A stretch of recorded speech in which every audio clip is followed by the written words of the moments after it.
தலைப்பு பாத்தீங்கன்னாக்கா attitude of gratitude. தமிழ்ல பாத்தீங்கன்னா நன்றி உள்ள மனப்பான்மை.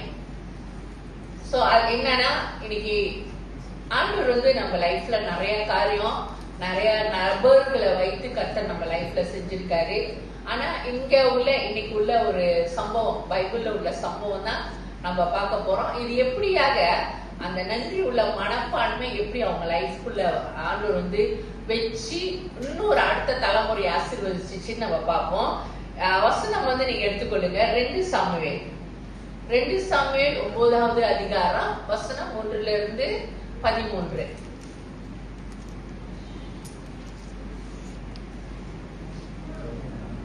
கிங் டேவிட் பத்தி தான் நம்ம இந்த இடத்த பார்ப்போம். வாசிங்க. 2 சாமுவேல் 9வது அதிகாரம் வசனம் 1.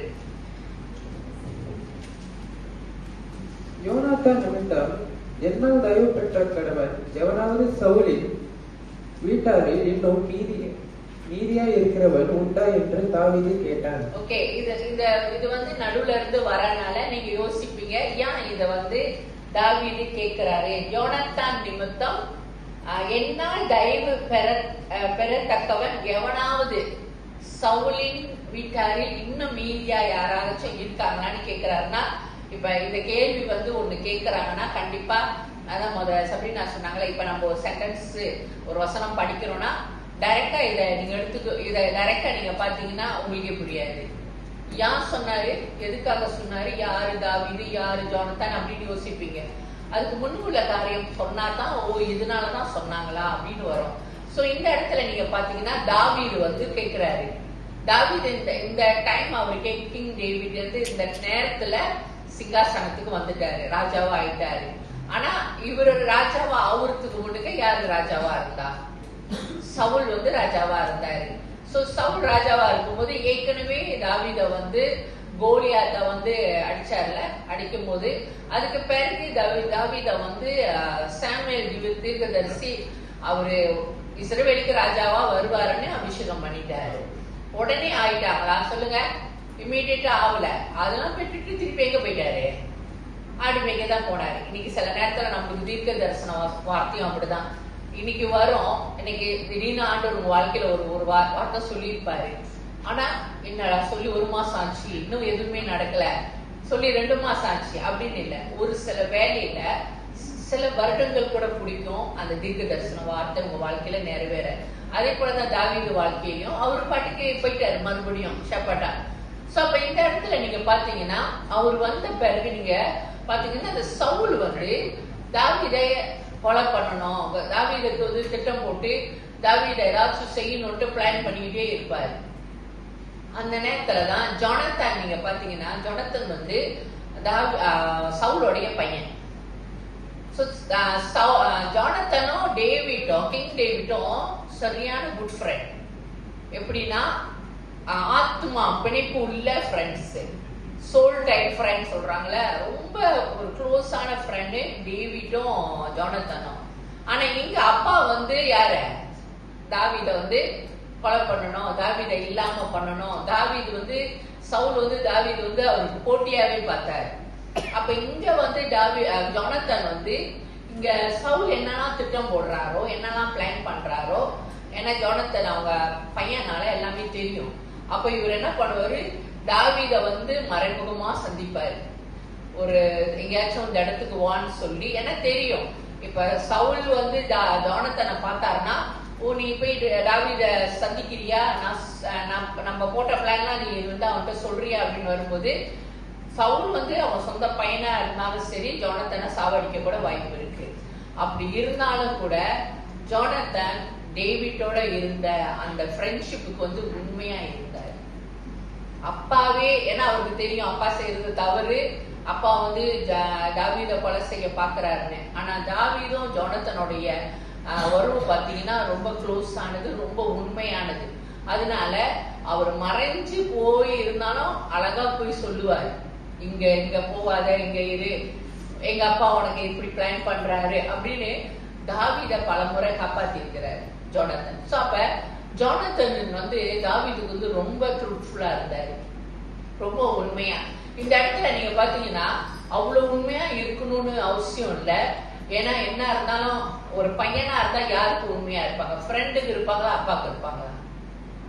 சொல்லுங்க, அப்பாவுக்கு தான் இருக்க பார்ப்பாங்க. என்ன இருந்தாலும் நம்ம அப்பா, அது ஒரு ஒண்ணு அப்பான்னு ஒண்ணு வரும். அப்பா தப்பா இருந்தாலும் சில பேர் என்ன பண்ணாங்க, அதுக்கு சப்போர்ட் பண்ணுவாங்க. இங்க ஜொனாத்தன் அவர் செய்யற தவறு, இங்க ஆண்டவர் அபிஷேகம் பண்ணியிருக்காரு. என்னதான் இருந்தாலும் எங்க அப்பாவுக்கு நான் இருக்க மாட்டேன், தாவீதுக்கு தான் நானு ஹெல்ப் பண்ணுவேன் அப்படின்னு அந்த ட்ரூத்ஃபுல்லா இருந்தாரு. அப்ப தாவீதும் அவருக்கு ரொம்ப உண்மையா இருந்தாரு. ஒரு நேரம் யுத்தம் வரும்போது நீங்க பாத்தீங்கன்னா சவுல் குடும்பம் அழிஞ்சு போகுது. ஏன்னா ஆண்டவருக்கு விரோதமாய் செயல்பட்டனால சவுலும் யுத்தத்துல மறிச்சு போறாரு, ஜோனத்தானும் யுத்தத்துல மறிச்சு போயிடுறாரு, ஜோனத்தான செத்து போயிடுறாரு. இப்ப சிங்காசனத்துக்கு ராஜாவா தாவீது உட்கார்ந்துட்டாரு. ஏன்னா தாவீதுக்கு தான் ஆண்டவர் வார்த்தை கொடுத்தாரு, நீ தான் இஸ்ரவேலுக்கு ராஜாவா வருவன். இப்பதான் தாவீது உட்கார்ந்த பிறகு அவரு மறக்கல. இதுதான் attitude of gratitude சொன்னல. நம்ம லைஃப்ல நம்ம கஷ்டப்பட்ட நேரமா இருக்கலாம், ஒரு சில நேரத்துல நம்மளை தூக்கி எடுத்தவங்களா இருக்கலாம், நம்மளுக்கு உதவி செஞ்சவங்களா இருக்கலாம், நம்மளுக்கு கொடுத்து உதவுனவங்களா இருக்கலாம், அந்த ஆவிக்குரிய ரீதியில ஹெல்ப்ஃபுல்லா இருக்கு. எந்த ஒரு சிச்சுவேஷன்ல நமக்கு உதவி யாரு இருந்தாலும் அந்த உதவிக்கு நன்மை, அந்த attitude, அந்த gratitude என்னன்னா உங்களுக்கு அவங்களுக்கு அது நன்மையா செய்யறதோடைய ஒரு கேரக்டர் மனப்பான்மை நம்மளுக்கு எப்போதுமே இருக்கு. சில நேரத்துல சொல்றாங்க, ரொம்ப ஹெல்ப் பண்ணேன், ரொம்ப உதவி செஞ்சேன், நான் என்னோட சில பேர் சொல்லுவாங்க, நான் இதை வச்சு கூட கொடுத்தேன், என்கிட்ட அழுந்தாங்க, நான் எப்படிலாம் செஞ்சேன். ஆனா திருப்பி வரும்போது திருப்பிட்டு போறாங்க, தெரியாத மாதிரி போறாங்க, ஹர்ட் பண்ணிட்டு போறாங்க, தேவையில்லாத வார்த்தை பேசுறாங்கன்னு சொல்லும்போது இது attitude ஒரு gratitude attitude இல்ல. ஆமாவா இல்லையா? ஆனா இந்த இடத்துல நீங்க தாவீதோட கேரக்டர் பாத்தீங்கன்னா சவுலும் இறந்துட்டாரு, ஜோனத்தனும் யுத்தத்துல மறிச்சு போயிட்டாங்க. ஆனா தாவீது நினைவு கூறுகிறார்.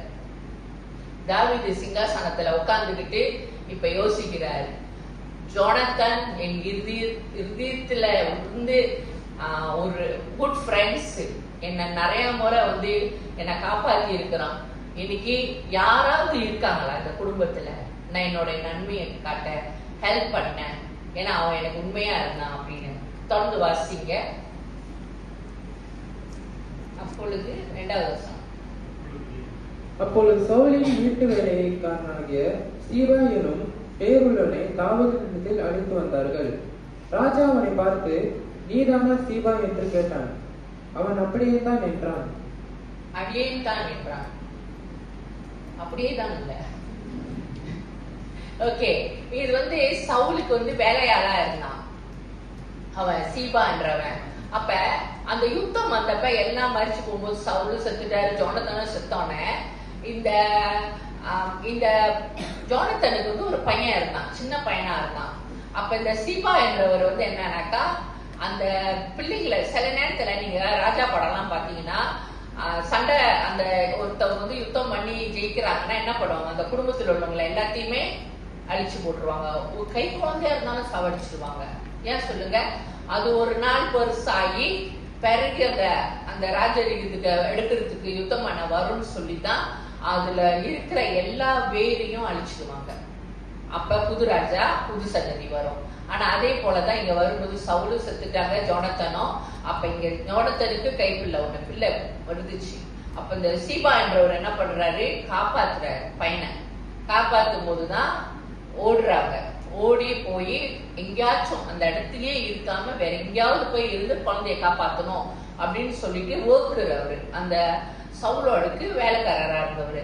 தூக்கிட்டு ஓடி அந்த மாதிரி போகிற நேரத்துலதான் கீழே விழுந்து அவர் கொண்டு போன அந்த பையன் என்ன ஆயிட்டாருன்னா முடமாயிட்டாரு.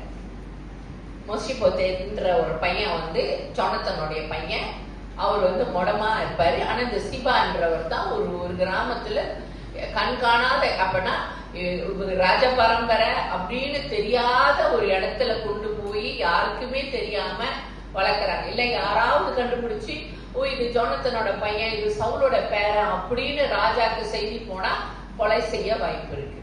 ஏன்னா பயந்து வாழ்ந்துகிட்டு இருக்கிற ஒரு சூழ்நிலைமை. அப்ப இந்த பையனை அவர் வச்சு வளர்க்கிறாரு தனியா, இந்த இதே வேணாம் அப்படின்னு சொல்லிட்டு வளர்க்கிறாரு. தொடர்ந்து வாசிங்க. அப்பொழுது ராஜா தேவன் நிமித்தம் நான் சவுலின் குடும்பத்தாருக்கு தயவு செய்யும்படி அவன் வீட்டாரில் யாதொருவன் இன்னும் மீதியாய் இருக்கிறவன் என்று கேட்டதற்கு சீபா ராஜாவை பார்த்து, இன்னும் யோனாத்தானுக்கு 2 கால்களும் புறமான ஒரு குமாரன் இருக்கிறான் என்றான். ஓகே, இவர் என்ன சொல்றாருன்னா, கர்த்தரின் நிமித்தம், கர்த்தர்னால அவர் தான் வார்த்தை கொடுத்தாரு, அவர் தான் அவரை சிங்காசனத்தில் அமர பண்ணியிருக்காரு. நான் இந்த குடும்பத்துக்கு ஏதாவது நன்மை செய்ய முடியுமா? நீங்க இங்க பாத்தீங்கன்னா சவுல் வந்து தாவீதுக்கு நன்மை செய்யல. ஆனாலும் தாவீது வந்து நீங்க பாத்தீங்கன்னா இந்த குடும்பத்துக்கு நான் நன்மை செய்ய முடியுமா அப்படின்னு செய்யும்போதுதான் அவரை கூப்பிட்டு விசாரிக்கிறாங்க. யாராவது இருக்காங்களா, அந்த லைன்ல உள்ளவங்க யாராவது இருந்தாங்கன்னா நீ எனக்கு சொல்லிடு. அப்பதான் அவன் சொல்றான், சவுலோடைய அந்த சன்னதியில நீங்க பாத்தீங்கன்னா ஜோனத்தானுடைய மகன் வந்து இருக்கான், ஜோனத்தானுடைய பையன் இருக்கிறான் அப்படின்னு சொல்லும் போது தாவீது என்ன சொல்றாரு பாருங்க, வாசிங்க. அவன் எங்கே என்று ராஜா கேட்டதற்கு சீபா ராஜாவை பார்த்து, இதோ அவன் லேதேபாரில் அம்மியேலின் குமாரனாகிய மாகீரின் வீட்டில் இருக்கிறான் என்றான். ஓகே, அவர் வந்து ஒரு இன்ஃபர்மேஷன் கொடுக்கிறாரு. அவர் சொல்றாரு, அவர் வந்து என்னது 4வது வசனம் வந்து கேட்டபோது சீபா ராஜாவை பார்த்து, இதோ அவன் லெதோபாரிலே அம்மோனியன் குமாரனாகிய மக்கீரின் வீட்டில் இருக்கிறான். அது ஒரு தூரமா இருக்கிற ஒரு இடத்துல இன்னும் வந்து இவன் இந்த பையனை வந்து அவன் தான் வளர்த்துக்கிட்டு இருக்கிறான் அப்படின்னு சொல்றாங்க. அடுத்தது வாசிங்க. இப்ப சின்ன பையன்ல அவர் பெரிய மேன் ஆயிட்டாரு. இப்ப வாசிங்க. அப்பொழுது தாவீது ராஜா அவனை லோதேபாரில் இருக்கிற அம்மியேலின் குமாரனாகிய மாகீரின் வீட்டிற்கு அழைப்பித்தான்.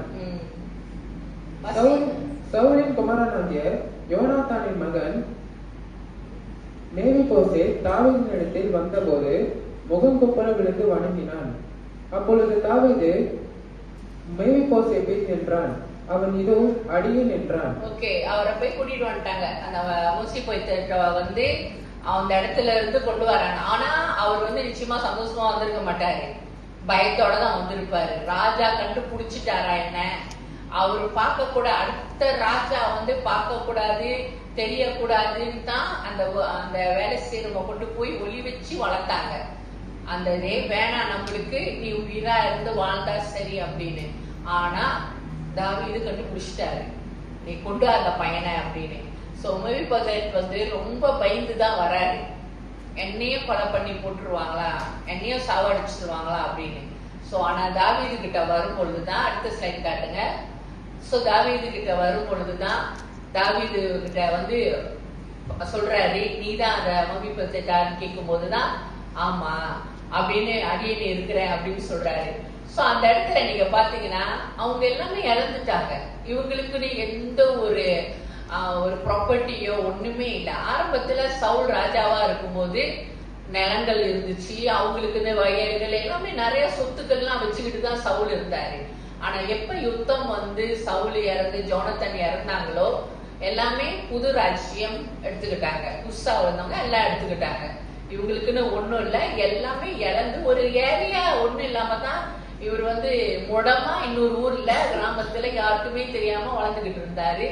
சோ இந்த இடத்துல நீங்க பாத்தீங்கன்னா ஒரு டிசேபிள்னாக்கா ஒரு முடமான ஒரு பையன். அப்படி இருக்கும்போதுதான் அடுத்த ஒரு வசனத்தை நம்ம வாசிப்போம். தாவீது அவனை பார்த்து, நீ பயப்படாதே, ஒரு தகப்பனாகிய யோனாத்தான் நிமித்தம் நான் நிச்சயமா உனக்கு தயவு செய்து. ஓகே, தாவீது என்ன சொல்றாரு, தைரியப்படுத்துறாரு. ஏன்னா இவரு ரொம்ப பயந்து போய் நிக்கிறாரு, எனக்கு என்ன நடக்க போகுது, நான் செத்து போயிடும் போலன்னு. ஆனா தாவீது சொல்றாரு, நீ பயப்படாத, ஜோனத்தின் நிமித்தம் நான் உனக்கு நன்மை செய்வேன். இன்னைக்கு நம்மளோட லைஃப்ல இன்னைக்கு ஆண்டவரு, நீங்க தாவீதோட இடத்துல தேவனை வைங்க, ஜோனத்தான் அவனோட இடத்துல வந்து உங்களை வைங்க, மேசிபோத்தோட இடத்துல உங்க பிள்ளைங்களை வைங்க, உங்களோட தலைமுறையை வைங்க. சோ இன்னைக்கு ஜோனத்தான் என்றவர் வந்து பாருங்க நன்மை செய்தார், உண்மையா இருந்தாரு. ஆமாவா இல்லையா? தகப்பன் இருக்காரு. இன்னைக்கு நீங்க பாத்தீங்கன்னா இந்த இடத்துல வந்து ஜோனத்தான் வந்து நினைச்சாருன்னா அப்பாவும் பிள்ளையும் சேர்ந்து தாவீதை சாவடிச்சிடலாம். ஏன்னா சவுல் ராஜ்யத்துக்கு பிறகு யாரு வருவா சிங்காசனத்துக்கு? ஜோனத்தன் தான் வரணும். இப்ப அந்த சிங்காசனத்துக்கு அவர் விட்டு கொடுக்குறாரா இல்லையா தாவீதுக்காக? இவர் இருந்தாருன்னா நம்மளுக்கு இடையூறா இருப்பாரு. அதனாலதான் சவுல் கோபம் பண்றாரு. ஆனா ஜோனத்தனுக்கு தெரிஞ்சும் கூட ஜோனத்தன் இந்த இடத்துல அவருடைய ஃப்ரெண்ட்ஷிப்புக்கு உண்மையா இருக்கிறார். அந்த தாவீதும் அவரும் அவ்வளவு உண்மையாய் பழகுனனால இன்னைக்கு நீங்க சில உங்களுக்கு ஃப்ரெண்ட்ஸ் இருப்பாங்க, நீங்களும் ஃப்ரெண்ட்ஸா பழகுறீங்க. உங்களுக்கு தெரியும் உங்க ஃப்ரெண்டு கிட்ட நீங்க எவ்வளவு உண்மையா இருக்கீங்க, அந்த ஃப்ரெண்ட் எவ்வளவு உங்களுக்கு உண்மையா இருக்காங்க. சில நேரத்துல உங்களை போட்டு கொடுக்கறதே அந்த ஃப்ரெண்டா தான் இருப்பாங்க. அவ்வளோ க்ளோஸா, ஏன்னா உங்களை பத்தி என்ன அவுட் அந்த பர்சனுக்கு தான் தெரியும். ஆனா அவங்கதான் உங்களை பத்தி சொல்லியிருப்பாங்க ஒரு சில நேரத்துல. அது உங்களுக்கு மறுபடியும் திரும்பி வரும்போது அது உங்களுக்கு எப்படி இருக்கும்? என்கிட்ட இப்படி பழகுனாங்களே, இவ்வளவு இதா இருந்தாங்களே, இவங்கள நம்மளை பத்தி இப்படி பேசியிருக்காங்க அப்படின்னு வரும்போது நீங்க ரொம்ப ஹர்ட் ஆவீங்க, ரொம்ப பாதிக்கப்படுவீங்க. ஆனா இந்த இடத்துல ஜோனத்தன் அப்படி துரோகமா தாவீதுக்கு செய்யவே இல்லை. அவர் என்னத்தான் அவங்க அப்பா அவருக்கு அவங்க அப்பா துரோகம் செய்யணும்னு நினைச்சாரு. ஆனா ஜோனத்தன் உண்மையா இருந்தாரு. தாவீதுக்கு எல்லா வகையிலும் உதவி செஞ்சாரு, ஹெல்ப் பண்ணாரு. அவர் ஜீவனை எடுக்காதபடி பாதுகாத்து தப்பிச்சு ஓடுறதுக்கு கூட பிளான் பண்ணி கொடுத்தாரு. நீ இருக்காத, எங்க அப்பா உன்னை தேடுறாரு, கொலை பண்ண தேடுறாரு, நீ தப்பிச்சு போயிரு அப்படின்னு. ஆனாலும் ஒரு யுத்தம் வரும்போது ஜோனத்தன் இறந்து போறாரு. அப்ப தாவீது அதெல்லாம் மறக்கல. இன்னைக்கு நீங்க செய்த நன்மைகள், நீங்க செய்கிற நன்மைகள், அதை தான் நான் சொல்ல வரேன். இன்னைக்கு ஜோனத்தனை போல கர்த்தர் நீங்க உங்களை அழைச்சிருக்கலாம். நீங்க உமனா இருக்கீங்க, மேனா இருக்கீங்க, நீங்க தான் அந்த ஜோனத்தன் வச்சுக்கோங்க. சோ அப்ப பல சவால் வரும் நம்ம வாழ்க்கையில. இப்ப சவால் தானே விடுறாரு, ரிஸ்கான சூழ்நிலைமை வரும், எல்லா எதிர்ப்புகள் நம்ம வாழ்க்கையில வரும். ஆனா ஜோனத்தன் அந்த அவங்க ஒத்து போகணும்னா அவங்க அப்பாவோட ஒத்து போக முடியும். இன்னைக்கு நம்மளோட வாழ்க்கையிலையும் ஒத்து போகணும்னா நம்ம பாவத்தோடு ஒத்து போக முடியும், நம்ம துரோகம் பண்ணுகிறவர்களோடு ஒத்து போக முடியும், திட்டம் போடுகிறவர்களோடு ஒத்து போக முடியும். ஆனா அதுக்கெல்லாம் ஒத்து போகாம ஜோனத்தன் என்னதான் அப்படி இருந்தாலும் எனக்குள்ள க்ளோஸ் ஆனவங்க தாவீதுக்கு விரோதமாய் செய்யணும்னு நினைச்சாலும் நான் தாவீதுக்கு உண்மையா இருப்பேன். இன்னைக்கு நம்மளோட வாழ்க்கையில, உங்க வாழ்க்கையில பல சவால்கள் இருக்கலாம், பல போராட்டங்கள் இருக்கலாம். ஆண்டவர் உங்களை எதுக்காக அழைச்சாரோ, உங்களுக்குள்ள என்ன, இவருக்குள்ளாக இருந்த என்ன ஒரு தன்மைனா உண்மைத்துவம். ஜோனத்தனுக்குள்ளாக இருந்த நல்ல குணம் என்னன்னா, நான் உண்மையா இருப்பேன், என்னோட ஃப்ரெண்டுக்கு நான் உண்மையா இருப்பேன், என்கிட்ட பழகுறவங்களுக்கு நான் உண்மையா இருப்பேன், எந்த வகையிலும் நான் துரோகம் பண்ணவே மாட்டேன். அந்த ஒரு உண்மைத்துவம் தாவீதோடு இருந்தனாலதான் மரித்து போனாலும் அவரோட பிள்ளைக்கு தயவு கிடைக்கும். இன்னைக்கு நம்ம வாழ்க்கையில உண்மைத்துவத்தை கர்த்தர் எதிர்பார்க்கிறார். உண்மையாக பல சவால் இருக்கலாம், பல போராட்டங்கள் இருக்கலாம், அது உங்களோட வீடா இருக்கலாம், நீங்க பழகுற நபரா இருக்கலாம், உங்களோட ஊழியமா இருக்கலாம். கஷ்டம் சொன்னாங்க, எனக்கு ஒரு ஊழியம் கொடுத்தா அது சாதாரணம் இல்ல, அந்த ஊழியத்தை எப்படி செய்யணும்? உண்மையாய் செய்யணும். சும்மா விளையாட்டுக்காகவோ இன்னைக்கு ஒரு நாள் செஞ்சுட்டு நாளைக்கு நான் என்னால வர முடியாது, நீங்க யாராவது போறீங்களா அப்படின்னு இல்லாம, நான் கிளீன் பண்ணணும்னா அது என்னோட கமிட்மெண்ட். இத்தனை மணிக்கு நான் வருவேன், இத்தனை மணிக்கு நான் கிளீன் பண்ணுவேன். யார் என் கூட வந்தீங்கன்னா என் கூட செஞ்சு செய்யுங்க. அது அவங்களுக்கு கற்றுக் கொடுத்த ஒரு பியூட்டியான ஒரு ஒளி. எல்லாமே அதை கமிட் பண்ணி ஒரு நாள் வருவாங்க, ஒரு வாரம் வருவாங்க, வாரம் வாரம் வரணும்னா அதெல்லாம் ஒரு கிஃப்டட் ட்ரிப். ஆமாவா இல்லையா? அதே போலதான் ஒவ்வொருவருக்கும் கர்த்தர் சில நல்ல இத கொடுத்திருக்கிறாரு, குணங்களை கொடுத்திருக்காரு, நல்ல தாளந்துகளை கொடுத்திருக்காரு. அப்ப பல சவால் வரும் தான், பல போராட்டம் வரும், பல எதிர்ப்புகள் வரும். என்ன வந்தாலும் இன்னைக்கு நம்ம லைஃப்லயும் ஜோனத்தனுக்குள்ளாக இருந்த அந்த ஆட்டிட்யூட நம்ம விட்டுறக்கூடாது. எதுக்காகனா நம்ம கமிட் பண்ணி செய்யறது யாருக்காகனா கர்த்தருக்காக. சில வேளையில சில மனுஷங்களுடைய தொல்லைகள்னாலேயோ பேச்சுகள்னாலேயோ சில எதிர்ப்பான காரியத்தினாலேயோ சில திட்டங்கள்னாலேயோ நீங்க நன்மை செஞ்சு உங்களுக்கு வித்தியாசமா வருகிற காரணத்தினால சில வேளையில நீங்க என்ன பண்ணுவீங்க, கிவ் அப் பண்ண பாப்பீங்க. நான் அதெல்லாம் செய்ய மாட்டேன், இதுக்கு நான் செஞ்சு எனக்கு என்ன கிடைச்சிச்சு, நான் செஞ்சு எனக்கு கெட்ட பேர் தான் கிடைச்சிச்சு, நானும் செஞ்சு எல்லாமே என்னதான் பிளேம் பண்றாங்க, என் பேர் தான் கெட்டு போகுது அப்படின்னு ஒரு ஃப்ரஸ்ட்ரேஷன்ல சில நேரம் நம்ம என்ன பண்ணுவோம், இதுக்கு மேல நான் ஒண்ணும் செய்ய மாட்டேன், இதுக்கு மேல நான் எதுவும் பண்ண மாட்டேன், நான் பாட்டுக்கு நான் ஒண்ணு என் வேலை ஒண்ணு இருக்க போறேன்னு ஒரு சில நேரம் நிறைய வாட்டி நம்ம என்ன பண்றோம், ஆண்டவர் நம்மளுக்கு கொடுத்த நல்ல குணத்தையும் நல்ல தன்மையும் நம்மளுக்கு கொடுத்த வரமா இருக்கலாம், நம்மளுக்கு கொடுத்திருக்கிற தாளந்தா இருக்கலாம், நம்ம கிவ் அப் பண்ணிட்டு என்ன பண்ணுவோம், பேசாம விட்டுட்டு உட்காந்துருப்போம். ஆனா இன்னைக்கு ஆண்டவர் எதை பார்த்து நம்ம வாழ்க்கையில நன்மை செய்வார்? இன்னைக்கு ஜொனத்தனோட வாழ்க்கையில நீங்க பாத்தீங்கன்னா அவர் நினைச்சிருந்தாருன்னா, ஐயோ இவருக்கும் எங்க அப்பாவுக்கு நான் இது பண்ணனா எனக்கு தான் பாதிப்பு வரும், என்ன கொலை பண்ணி கூட போடுவாங்க, அதனால என்னால தாவீதுக்கு உதவி செய்ய முடியாதுன்னு சொல்லிட்டு கிவ் அப் பண்ணிட்டு கூட அப்பாவுக்கு சப்போர்ட்டா போயிடலாம். அவங்க அப்பாவுக்கு சப்போர்ட்டா போனாருன்னா அடுத்த ராஜா ஜொனத்தன் ஆவாரு. ஆனா இந்த இடத்துல அந்த உண்மைத்துவத்தை கடைசி வரைக்கும் கடைபிடிச்சாரு. கடைசி வரைக்கும் உண்மையா இருந்து தன்னுடைய நண்பருக்கு உதவி செஞ்சாரு. அவர் மரிச்சும் போயிட்டாரு. ஆனா தாவீது பாருங்க, ஜோனத்தின் நிமித்தம் நான் அந்த குடும்பத்தை நான் ஆதரிப்பேங்கிறார். இன்னைக்கு உங்க வாழ்க்கையில நீங்க செய்கிற நன்மைய ஸ்டாப் பண்ணிடாதீங்க. நீங்க எந்த ஒரு சூழ்நிலை இங்க பாருங்க, நம்மளுக்கு எதிர்ப்பு இல்லாம இந்த உலகத்துல வாழவே முடியாது, சவால் இல்லாம இந்த உலகத்துல வாழவே முடியாது. நான் காடி ஓட்டுவேன், ஆனா ஏன் முன்னுக்கு பொண்ணுக்கு எந்த காடியும் வரக்கூடாதுன்னு சொல்ல முடியுமா? நான் லைசன்ஸ் எடுத்து காடி ஓட்ட போறேன், ஆனா என்ன சுத்தி இங்கிட்ட எந்த காடி வரக்கூடாது, ஆனா நான் மட்டும்தான் போவேன், ஏன்னா எனக்கு ஆக்சிடென்ட் வரக்கூடாது. முடியுமா? முடியாது. ஏன்னா இந்த உலகத்துல நீ லைசன்ஸ் எடுத்தா நீ இந்த சவாலை சந்திச்சுதான் ஆகணும், இதுலதான் நம்ம ஓட்டி ஆகணும், சேஃபா நம்ம போய் தான் ஆகணும். அதே போலதான் நம்ம இதெல்லாம் சந்திப்போம். பல எதிர்ப்புகள் வரலாம், பல போராட்டங்கள் வரலாம், பல நீங்க நம்பினவங்க கூட அல்லது நீங்க உங்களோட ஃபேமிலியில இருந்து கூட சில திங்ஸ் எழுப்பி இருக்கலாம், அதெல்லாம் உங்களை ஹர்ட் ஆகி இருக்கலாம், உங்களை பாதிப்புக்குள்ள கொண்டு போயிருக்கலாம், உங்களுக்கு காயப்படுத்தி இருக்கலாம், உங்களை நிறைய காரியம் நடந்திருக்கலாம். ஆனா இன்னைக்கு என்ன ஒன்னா, நீங்க அவங்கள மனுஷனை நோக்கி பார்க்காம கர்த்தரை மட்டும் நோக்கி பாருங்க. நீங்க ஆண்டவரை மட்டும் நீங்க நோக்கி பார்த்தீங்கன்னா, ஜோனத்தான் ஒன்னே ஒண்ணு பார்த்தாரு, கர்த்தருடைய அபிஷேகம் தாவீது மேல இருக்கு. தாவீது மேல இருக்கிறதுனால நான் தாவீது எங்க அப்பா செய்யணும்னு நினைச்சாலும் நான் செய்ய மாட்டேன், ஏன்னா நான் கர்த்தருக்கு விரோதமா செய்ய மாட்டேன்.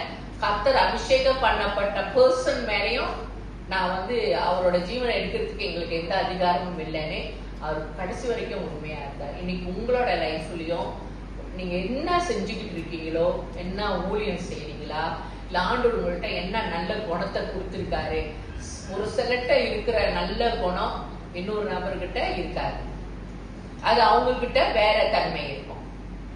சோ உங்களுக்குள்ளால ஒரு டைமண்ட் கர்த்தர் உள்ள வச்சிருக்காரு. இப்ப வச்சிருக்காரா இல்லையா? நல்ல காரியம். அதை நீங்க என்ன பண்ணணும், சிலர் இதெல்லாம் குப்பையெல்லாம் கொண்டாந்து கொட்டுறதுனால டைமண்ட் மங்கி போயிடக்கூடாது. நீங்க என்ன பண்ணுங்க, டெய்லி பாலிஷ் பண்ணி வச்சுக்கோங்க. உங்க டைமண்டை நீங்க தான் பாதுகாத்து கொள்ளணும். ஆமாவா இல்லையா? உங்களுக்குன்னு கர்த்தர் கொடுத்தத பல இதெல்லாம் நம்ம பார்ப்போம், எல்லாம் நம்ம மேல கொட்டுவாங்கதான்.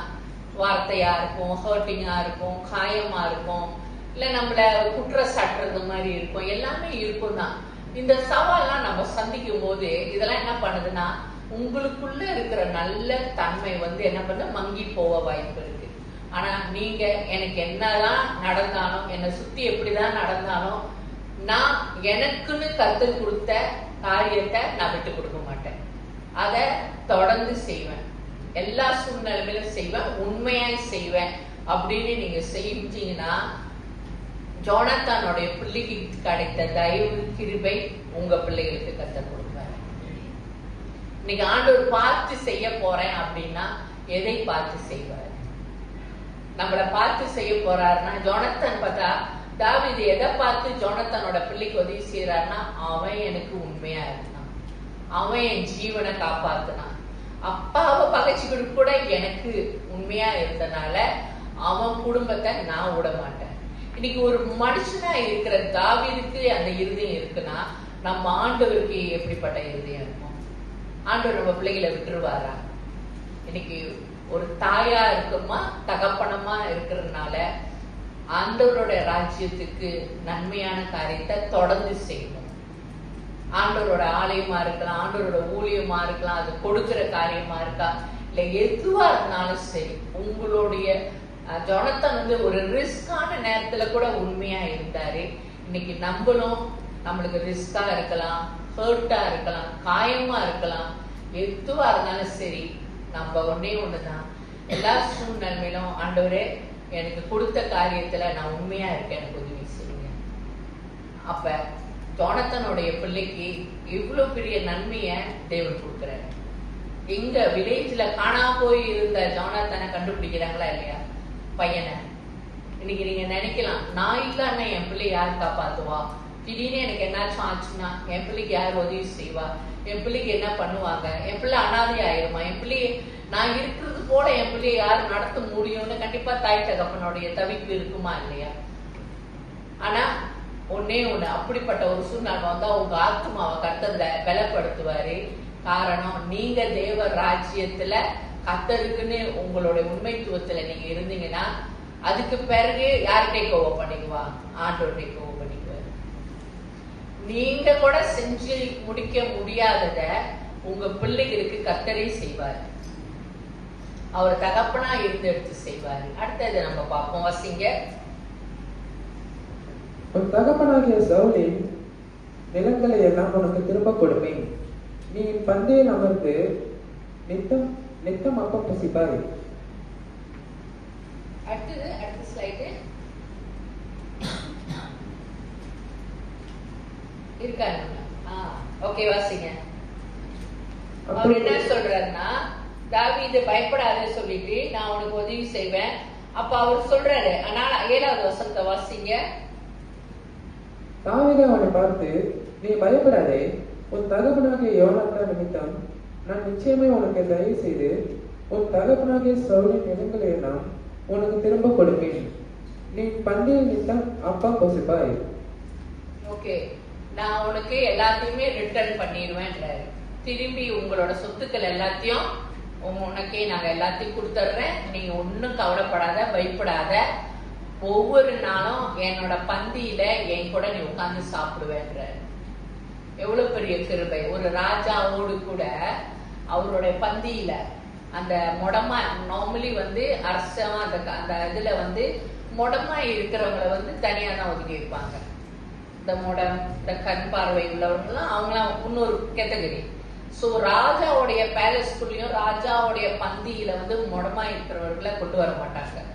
இது வந்து எங்கேயோ அப்ப வந்து வரும் பொழுது நம்ம முஸ்லிபத்துக்கு வந்து என்ன மாதிரியான கண்டிஷன்ல இருந்திருப்பாரு, அவர் எந்த கிராமத்துல வளர்ந்தாரு, அவரு எப்படிப்பட்ட ஒரு கேரக்டரை என்ன மாதிரி இருந்திருப்பாரு, பயந்து நடுங்கி அப்படி இருந்த ஒரு மனுஷனை தாவீது சொல்றாரு, நீ பயப்படாத, உன் குடும்பத்துடைய எல்லா சுதந்திரத்தையும் நான் திரும்ப உனக்கு கொடுக்குறேன். என் பந்தியில நான் சாப்பிடும்போது நான் பிரேக்ஃபாஸ்ட் எடுத்தேன்னா என் கூட நீ வந்து பிரேக்ஃபாஸ்ட் எடுப்ப. அப்பனா இவரை வந்து பக்கத்திலேயே வச்சுக்கிட்டாரு, அரண்மனைக்கு பக்கத்திலேயே அவருக்கு வீடுகளை கொடுத்து வச்சுக்கிட்டாரு, பக்கத்திலேயே வச்சுக்கிட்டாரு. நான் பிரேக்ஃபாஸ்ட் சாப்பிட்டா நீ என் கூட பிரேக்ஃபாஸ்ட் சாப்பிடுவேன், நான் லஞ்ச் எடுக்கும் போது நீனும் என்னோட டேபிள்ல உட்காந்து வச்சு சாப்பிடுவேன். இன்னைக்கு ஆண்டவர் உங்களுக்கு உங்களோட பிள்ளைகளுக்கு அப்படிதான் தயவு காட்டுவாரு. தாய் தகப்பனை பார்த்து ஜோனத்தன் நிமித்தம் தான், இவருக்கும் அவருக்கும் ஒன்றும் சம்பந்தம் இல்லை, ஆமாவா இல்லையா? ஒரு கை குழந்தையா இருந்து எங்கேயோ வளர்ந்து வந்தாரு. யார் நிமித்தம் இந்த பந்தி அவருக்கு கிடைக்குது? சொல்லுங்க, யார் நிமித்தம்? ஜோனத்தன் நிமித்தம், அந்த தகப்பனார நிமித்தம். இன்னைக்கு கர்த்தர் நம்ம பிள்ளைகளை நினைக்கணும்னா தாயை நினைப்பாரு, தகப்பனை நினைப்பாரு. அப்ப எது இவங்க யாரு அப்படின்னு நினைக்கும் போது, இவங்க என் லைஃப், என்னுடைய ஆலயத்துல இவ்வளவு இப்படி இருந்தாங்க, என்னுடைய ராஜ்யத்துக்கு இப்படி கொடுத்திருக்காங்க, என் ராஜ்யத்துல இவ்வளவு நேரம் செலவு பண்ணியிருக்காங்க, அல்லது இவ்வளவு காயத்தோடையும் சேவை செஞ்சிருக்காங்கன்னு ஆண்டவர் பாப்பாரு. இன்னைக்கு நம்ம காயப்பட்ட ஓடி ஒளிஞ்சிடுவோம், ஐயோ வேணாம் எனக்கு ஒரு காயம் போதும் அப்படின்னு. ஆனா காயங்களோடும் சில காயங்கள் இருக்கும்ல, உள்ளங்கள்ல இருக்கும், பீப்புள்னால இருக்கும், நீங்க ஃபெய்த்ஃபுல்லா இருந்திருப்பீங்க. பிறர் உங்களுக்கு விரோதமா பண்ணியிருக்கலாம். என்ன பண்ணாலும் சரி, நீங்க ஆண்டவர் மட்டும் நோக்கி பார்த்து நீங்க தொடர்ந்து உங்களுக்கு கொடுத்த தேவன் என்ன கொடுத்திருக்காரோ அதை நீங்க உண்மைத்துவமா செய்யறத பார்க்கும் பொழுதுதான் உங்க பிள்ளைகளுக்கு ராஜாவுடைய பங்குல ஆண்டவர் அவங்களுக்கு ஒரு பங்கை ஆயத்தப்படுத்தும். நீங்க கவலைப்படவே வேணாம். உங்க பிள்ளைகளை நினைச்சு நீங்க worry பண்ணவே வேணாம்.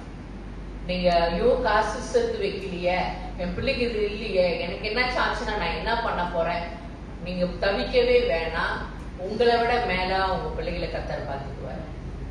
நீங்க செய்ய வேண்டியது தெய்வ ராஜ்யத்துல, நம்ம செய்ய வேண்டியது அவரோட ராஜ்யத்துல நமக்கு என்ன தாளந்து கொடுத்திருக்காரு, என்ன வரம் கொடுத்திருக்காரு, என்ன கொடுத்திருக்காரு. அதனால நிறைய கொடுத்தா, காசு கொடுத்தாதான் ஆண்டவர் பிள்ளைகளை பார்த்துக்குவாரு. அது உலகம். நிறைய இன்வெஸ்ட் பண்ணி நான் பண்ண, அதனால நான் சேர்த்து வச்சிடணும். நான் உயிரா இருக்கும் போதே நான் பேங்க்ல இவ்வளவு போட்டு வச்சுட்டேன்னா என்னாச்சும் ஒண்ணுன்னா என் பிள்ளைங்களுக்கு அதெல்லாம் எவ்வளவு காலம் வரும்? அது சொல்லுங்க.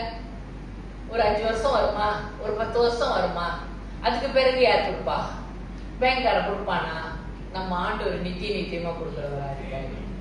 நம்ம ஆண்டவர் நித்தியமா கொடுக்கிறவரா இருக்காரு.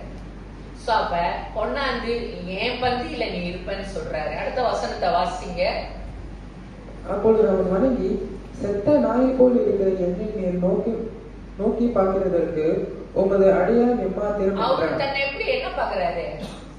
முசிபத்துல வந்து என்ன சொல்றாரு? நான் ஒரு சொல்லுங்க செத்த நாய். தன்னை எப்படியா தாழ்த்துக்கு. ஏன்னா அவர் ஒரு மூடம். அவர் வந்து அவர் என்ன என்னால யாருக்கும் நன்மை நடக்க போறது இல்ல, நான் யாருக்கும் உதவி செய்ய முடியாது, நான் ஒண்ணுமே இல்லை, என் லைஃப் வந்து ஒரு செத்த நாய், வேல்யூ இல்லாதது. ஒரு நாய், சொறி நாய், தெரு நாய் சொல்லியிருந்தா கூட அதுக்கு உயிர் இருக்கும். இது என்ன நாய்? செத்துருச்சு, அதுக்கு லைஃபே இல்லை. நீங்க நம்மளும் அப்படிதான் நினைக்கிறோம். நான் யாரு? எனக்கு எனக்கு நன்மை நடக்குமா? எனக்கே ஒண்ணு இல்லைங்க.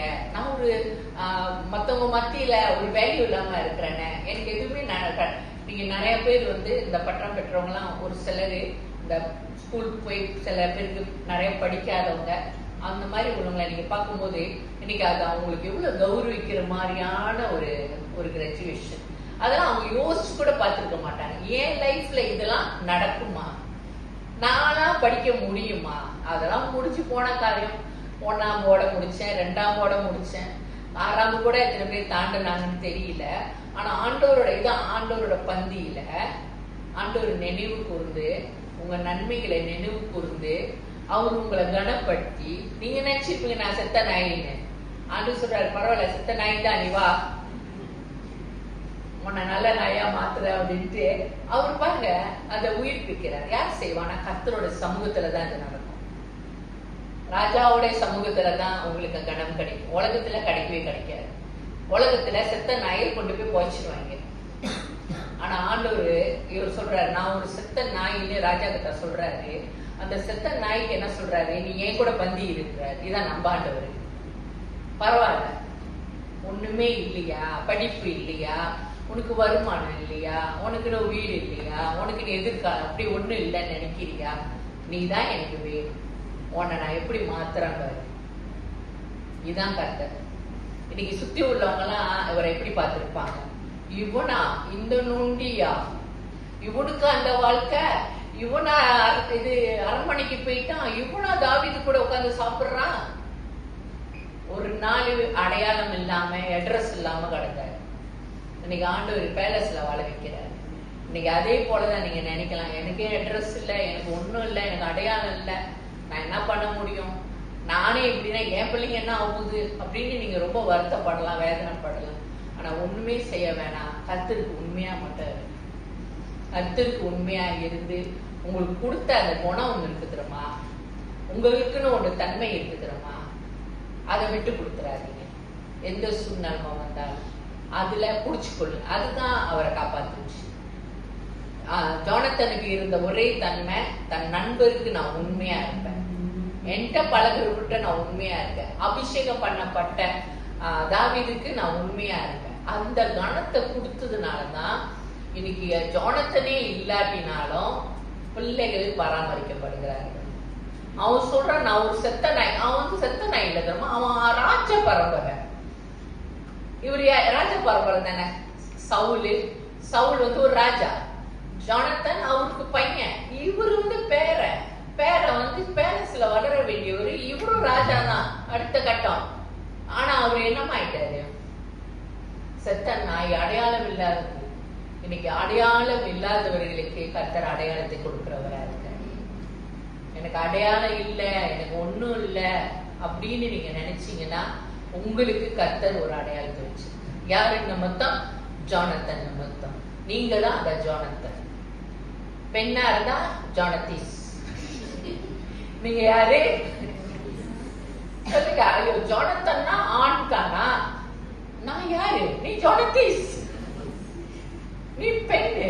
சோ அதனால உங்களுக்குள்ள இருக்கிற அந்த அழகு, அந்த குணம், அந்த அந்த காடுக்குன்னு செய்யற அந்த வாஞ்ச, கர்த்தருக்குன்னு செய்யற காரியம் எவ்வளவு பிரகாசமா இருக்கோ தொடர்ந்து செய்யுங்க.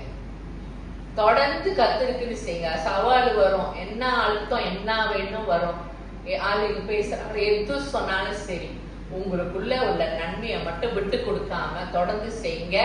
நாளைக்கு அதுதான் காப்பாற்ற போகுது, அதுதான் உங்களுக்கு உதவி செய்ய போகுது, அதுதான் உங்களை வாழ வைக்க போகுது. ஸோ அதனால worry பண்ணாதீங்க. அது செத்த நாயா இருந்தாலும் சரி, சுருநாயா இருந்தாலும் சரி, ஒரு கால் உடைச்சு போன நாயா இருந்தாலும் சரி, எதுவா இருந்தாலும் சரி, ஆண்டவர் சமூகத்துல இருக்கும்போது பந்தியில கர்த்தர் உட்கார வைப்பார். ஆமென். ஆண்டவர் வாழ வைப்பார்.